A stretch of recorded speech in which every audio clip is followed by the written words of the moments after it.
നമ്മെ തൗഫീഖ് നൽകട്ടെ.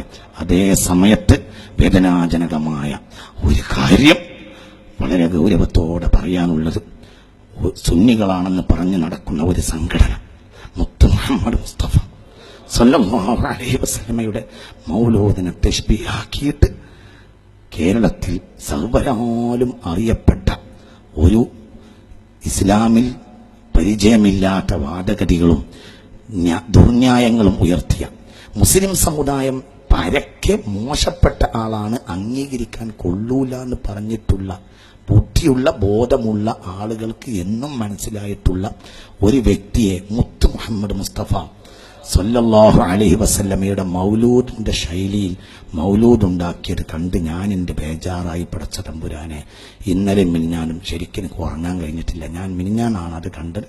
ഉടനെ ഞാൻ ഹമീദ് വൈസിയെ വിളിച്ചു പറഞ്ഞു, പടച്ച തമ്പുരാനെ എന്ത് പറ്റിപ്പോയി. ഒരു മനുഷ്യനാണ് മൗലാന മൗലൽ ആലം സുൽത്താനുൽ ഉലമാ. സുൽത്താനുൽ ഉലമാ നല്ലടാ, ശൈത്താനുൽ ഉലമാ എന്ന് പറഞ്ഞടാ, അതാണ് ഓടാണ്. ഇമാം സുയൂത്തിക്ക് ഒരു കിതാബുണ്ട്, തൻസീഉൽ അംബിയാഇ അൻ തശ്ബീഹിൽ അംബിയാ. ഈമാന്റെ കാണിക ആ കൂടാരത്തിൽ ആർക്കെങ്കിലും ഉണ്ടെങ്കിൽ, അല്ലാഹുവിനെ കാണണമെന്ന് ചിന്തയുണ്ടെങ്കിൽ, മുത്ത് മുഹമ്മദ് മുസ്തഫ സല്ലല്ലാഹു അലൈഹി വസല്ലമയുടെ മൗലിദിന്റെ തശ്ബീഹ് കൊണ്ടുവന്ന ആ കൂടാരത്തിൽ നിന്ന് പിരിഞ്ഞു പോയിക്കോ. എത്ര നേരത്തെ പിരിഞ്ഞാൽ അത്രയും നല്ലത്. മുഅ്മിനീങ്ങളെ പടച്ച തമ്പുരാൻ കാത്ത് രക്ഷിക്കട്ടെ. മുഅ്മിനീങ്ങളെ അല്ലാഹു സുബ്ഹാനഹു വ തആല നമ്മളെ കാത്ത് രക്ഷിക്കട്ടെ.